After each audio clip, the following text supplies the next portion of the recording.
I look back even now and I'm like, you know what? I can. If I want to, I can. I can do anything.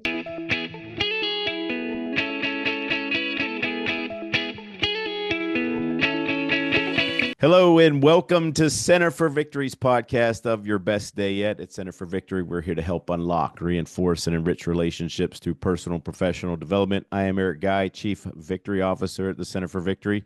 Our guest today, a very special guest, all the way from South Africa, Monika Malan. So Monika was over 18 years of leadership experience in the financial and IT industries. By day, she works in a corporation, and by night and weekends, she runs her coaching practices, and that's what we're going to talk about today. But outside of work, she's a wife and a mom of a 4-year-old son. I'm sure he's precious. They inspire her every day to strive for excellence in everything she does. She's super passionate, like I said, about leadership, mentorship, process improvement, especially when it's empowering females and emerging leaders to play to their strengths and crush their career goals. I like that. She's building a community of female leaders who support and cheer each other on. Her dream is to run this leadership community full time, fostering collaboration and continuous growth. You better listen, folks, because I'm sure we'll probably have her back on. She's powerful, I think. So she's going to impart some wisdom on us, and females, listen up. But Monika, welcome. Oh, wow. Thank you so much for having me on. That introduction was great. I'm blushing. But thank you so much. I'm honored to be here. Yeah, and so we want to talk about the leadership coaching and the importance of aligning values with purpose. And then I do want to come back to the female part because seeing my wife in a leadership position, but also my daughter has, the daughter piece is very important to me as well. So we'll come back to that. But give us a rundown. Like, how did you even get into it? Right? You have all this year in corporate, right? So I'll shut up and let you talk. Well, I like within a year of joining a corporate straight out of varsity, I was put in a leadership position. And ever since then, like you mentioned, for about the past 18 years or so, I've been in leadership mostly in one form or another. And at the start of my career, I obviously didn't really know what I was doing. And I had a mentor, and she took me under her wing, and she really made such a huge difference in the trajectory of my career. And so obviously, as the years have passed, I've had people reporting to me, and I've been very invested in their development and getting them moving up the career ladder. And the past, I would say 6 or 7 years or so, I've been focusing still in the mostly the corporate setting at work, but focusing on mentoring not just people that report to me, but other people in the business, and getting a lot of success through that. And it just dawned on me that that is actually a big passion of mine, specifically females, because I've noticed that we have different kind of struggles to our male counterparts.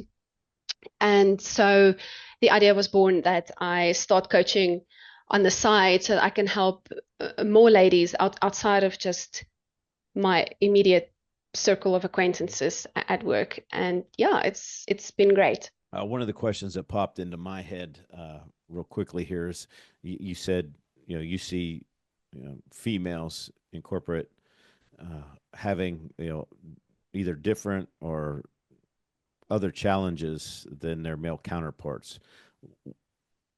What are you seeing that you can give us some information on? Self-doubt.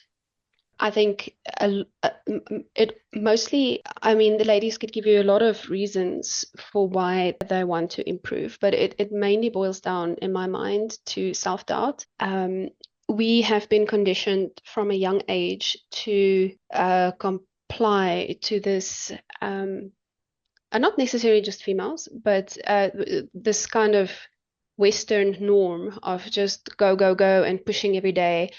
And typically in corporate as well, it's normally the like loud and physically imposing and overly confident people that tend to dominate a conversation. And as females, we want to people please, we want to be nice, we don't want to be seen as aggressive. Heaven forbid, you don't want to be aggressive, you don't want to step on toes.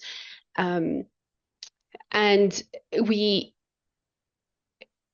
doubt whether we can be as good leaders as some other people, because we're not necessarily as loud or as confident.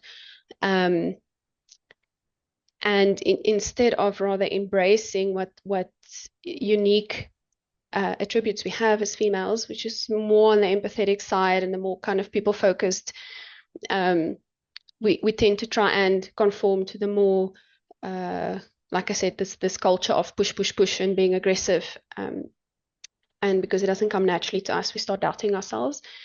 And that is the biggest problem I see when it comes to female leaders. Did you struggle with any of that when you first started? I did.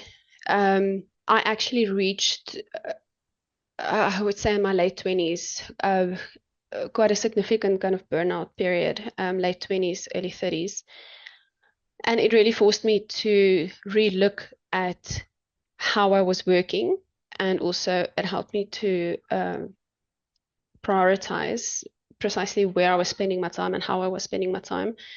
But to be honest, I did that more intuitively. It's only over the last, I would say, 5 to 6 years that I've really started to articulate exactly what I was doing, which was not buying into this hustle culture, and rather being more deliberate about how I spend my energy. What were some of the things that your mentor imparted on you that were, profound? It seems like it was a pretty big deal, when you mentioned her. Yeah, probably one of the biggest things that she taught me was the importance of being aware of the, I want to say, political landscapes within the organization, but what it boils down to is relationships, being aware of who is important, who's decision makers, who changes the course of a decision with a nod of a head, or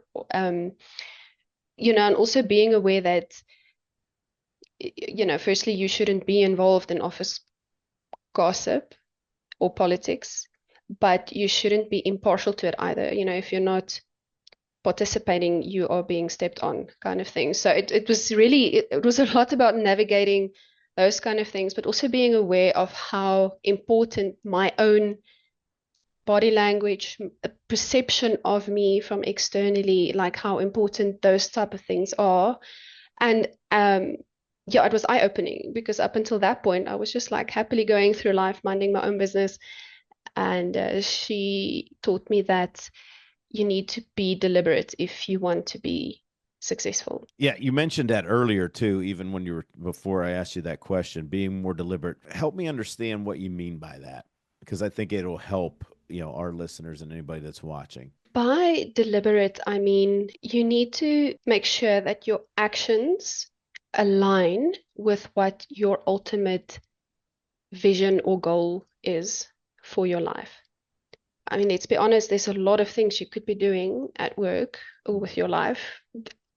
And if you don't have a direction, if you don't know what you're heading towards, so at the very least what you stand for, and by that I mean what your values are, then you could very well be running around in circles, doing all sorts of random things, which on the surface of it might feel good. You might feel productive. You might feel like you are contributing in some way. But I would argue, if you are not deliberate in your actions and deliberate in what you're doing and where it's going to take you, it will lead to burnout. It leads to lack of boundaries, which obviously leads to things like resentment and unhappiness. It's just a spiral, I think. So, for example, and I've been listening to a lot of podcasts as well, where other women explain this, people that have done research on the topic. But as women, typically when there's note taking to be done, or parties to be arranged, or coffees to be brought to the office, it typically falls on the woman. And why? Because we don't say no. And while it's not a bad thing to be doing those things, you need to ask yourself what are you not spending your time on that could be furthering your career? Because getting the coffees is not furthering your career. Taking notes at every meeting is not necessarily furthering your career. So if that's what you want to do, that's fine. But like I said, just know what you want and all the actions that you're taking in alignment with what you want at the end of the day. Now, do you help people what you're doing in your coaching? Do you actually help them figure out what their values are? And if Yeah, it's so, one of how do the you do that? yeah, it's one of the very first things we do because I believe it's so foundational Mhm. to everything else in your life. I take them through uh, an exercise where I kind of ask them, and this is what someone else did for me, and I thought it was so like eye-opening. So that's why I kind of repurposed that idea. So I asked them to like take 5 to 10 minutes and list out all the values. So maybe your listeners can do this for themselves as well. Yeah. They can list out all the values that they think apply to them. And I would encourage them to focus on that for 10 minutes because in the beginning, you're going to be like integrity, health, family. It's going to be very obvious ones. But if you force yourself to sit and think about it for 10 minutes, or like even though it gets awkward and you're like I can't think of anything else, I've put all of it down, but push through and make sure that you are happy with all the values that could possibly apply to you. That's the first 10 minutes. Then uh, you break it down and you say, okay, of that whole list, I want you to highlight the top 10. And this time you're only going to take a minute. So this time you want to be more intuitive about which ones are the most important to you, and you kind of highlight the top 10. And then you do that again, and then you say, okay, now uh, to choose your top three values, and I'm only giving you 30 seconds to do that in. And then that exercise distills for you like what are your core things, what are your non-negotiables, and what are those values that are most important to you. Hey everyone, Caleb Kolb here with AMP Adventures. Today we are out in Glacier National Park in Montana. We're just a couple miles south of Canada. There's some beautiful views here. This is Kinnerly Peak, Kitla Peak, Mount Peabody. So it's been a great trip so far. If you're interested on any of our adventures, check out the experiences tab. See you on the trail. And then after that, like you're coaching them obviously on performance, right? Their own performance. What are you doing in that, either whether that communication, what are you doing there for them? Yeah, so I have kind of core topics that I like to cover with everyone, but the coaching is very much personalized, so it depends on what their situation is. And some ladies might need more help with boundary setting, others might need more help with confidence and decision making. um, so after focusing on the foundations, which is values, also understanding the circle of control and circle of influence. Don't know if you're familiar with Stephen Covey's the circles Mm-hmm. of influence. So that for me is also very foundational. Um, and kind of the EQ, the more emotional intelligence aspect, like just getting those foundations set. After that, we then start focusing on the more harder skills, which is, communication skills, decision making, managing upwards, setting boundaries. But it's very much about applying the theoretical knowledge to your personal situation, because these days there's so much information on the internet, especially ChatGPT. You don't even need to Google anymore.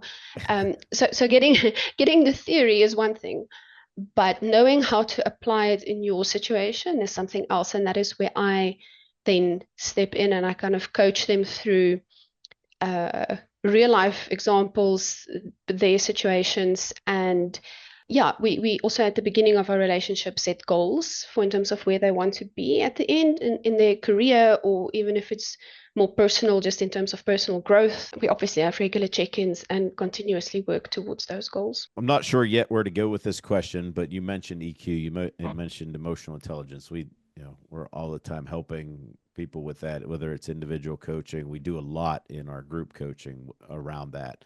I, I don't know if it's been your experience, but I think people lack that quite a bit. Yeah. I mean, how do you, what would you tell people, I guess, instead of like, because we could do a whole podcast probably just on that. What would you tell, or where do you find you start with people, or where would you tell people to start with developing their emotional intelligence? What advice would you give? I would advise them to start by listening. I find we are, as human beings, we are constantly listening to respond, and thinking of our own answers instead of trying to understand what the other person is saying or where they're coming from. And so I think that is where I would start, is just start by listening, like really listening, and applying some empathy in terms of understanding where that other person is coming from. I think most of us do not go to work to mess up. We don't do things, even our private lives. Very few of us deliberately act in a way to make you angry. So with that understanding that most people are actually trying their best, just listen. Just listen, and you would be surprised at what that uncovers a lot of the time. Yeah, I know, you talk about, you're working in corporate, you're doing your coaching, but you're also talking about being more deliberate and balanced. Like how do you, even as a wife and mom, how do you balance all that out? Right? It seems like you Um, would be incredibly busy. you know what? Priorities, time blocking, and boundaries. Mm-hmm. Uh, to distill it into 3 words. So priorities, I know what my biggest priority is at this point. It's my son. He's 4 years old. He needs me more than I'm sure he would when he's older. But outside of that, also just time blocking. I'm very deliberate about setting aside specific times during my day and my week where I'm focusing on one thing and one thing only. And then boundaries in terms of when I'm done working for the day, I'm done. I don't get notifications on my phone. I don't, my phone is on silent most of the time, actually. I don't respond to emails. I don't check anything work related. Um, it's my family time, or it's me time. And likewise, when I'm working, I'm very strict about maintaining the boundaries. Like, people don't bother me. When I'm at home, I have a hybrid setup at the moment. So I'm in office some days and at home others. It's actually surprisingly more difficult to maintain that boundary in the office because people think they can just walk up to you and come and talk to you. But I think it's important to have boundaries and communicate them and then stick to them. So I'm also not on my phone or on my personal emails or stuff when I'm working. I'll only answer my phone if I see it's my husband calling, because then I know it's an emergency. He doesn't call me otherwise. So other than that, yeah, boundaries, really. That was probably one of the better answers I've ever heard somebody give me, like how concise it was, like those 3 things. And I think that time blocking, a lot of people, when you look at time blocking, you also have to have your priorities straight, and you can't let anybody interfere with that. So, I mean, spot on with that one. I Oh, think thank you. people would be wiser if they really focused in on that. Like, I know a lot of my coaching clients, once they get like, oh, I actually have a lot more time than I thought. I'm not as stressed as I thought I was, especially when you're helping them align those values and everything else with what they actually want to be doing. I've got a parent question. I love my kids, right? I love being a Yeah. parent. Yeah, my kids are a little bit older than yours, but I love being, that's one of my greatest joys in life. If you could narrow it down, all right, I'm asking you a hard question here. If you could narrow it down, where do you get it? I guess, what's your favorite thing about being a mom? Yo, that's a difficult one. Um, I think it's just watching this little person develop. It's the most amazing thing. Like I've had a taste of it as a leader. You're Uh-huh. obviously developing people a little bit younger than you or earlier in the career than you. So you're seeing them develop, which is very gratifying. It's something else entirely, watching someone grow and develop their own unique personality from like a baby. It's very humbling, but It it's is. also such a joy. It's such a joy to experience that. Yeah, that's a great answer. Thanks. Before I forget, before the last question here, Monica, how do people find you if they want to, follow you, whatever, get a hold of you? I am mostly on LinkedIn. Okay. It's Monika Malan. I will be sure to send you the link. Mm-hmm. And then my website is sheleadsboldly.com. And if you go /quiz, there's a quiz your listeners can take on how to determine which authoritative leader they are. I hope I pronounced that right. Yeah. Um, so how much authority they have as a leader if they're keen Wonderful. to just dive into that a little bit more. And that's free for them to take. Yeah, it's Oh, wonderful, 100% free. wonderful, wonderful, wonderful. Thank you. Appreciate that. So check her out. Last question that we always ask all guests, because this podcast is called Your Best Day Yet. How would you describe your best day? Um,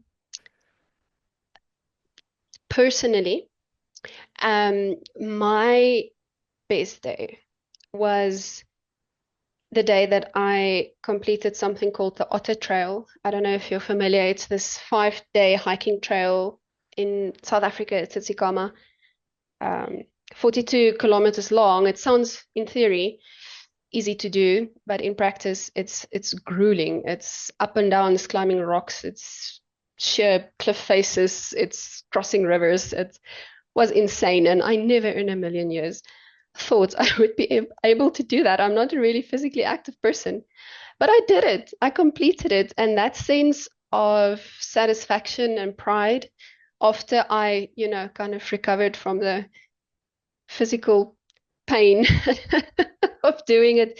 It's something I look back even now and I'm like, you know what? I can. If I want to, I can do anything. So I think that for me was my best day yet. All right. That's a great answer. If I want to, I can. I think that's a great way to end the show. So thank you very much. Again, folks, if you want to hook in with Monica on LinkedIn, but also if you go to sheleadsboldly.com, you can hook in with her there. /quiz. And then Yeah. /quiz, you could take that quiz. It's free. I would say go ahead and do it. Learn a little bit about yourself. We're always into that self-awareness piece here at Center for Victory as well. Monica, thank you for sharing your time, your wisdom. I wish you all the best. Hopefully we can have you back someday and talk and go a little bit deeper into some of these topics that we've talked about today. So thank you very much. Yeah, 100%. Thank you so much. This really was a lot of fun. And I wish you all the best. Thank you. All right. Well, that's all for today, folks. If you'd like more information, you can visit our website at centerforvictory.com. And just remember, wherever you're at, whatever you're doing, make this your best day yet. We'll see you soon.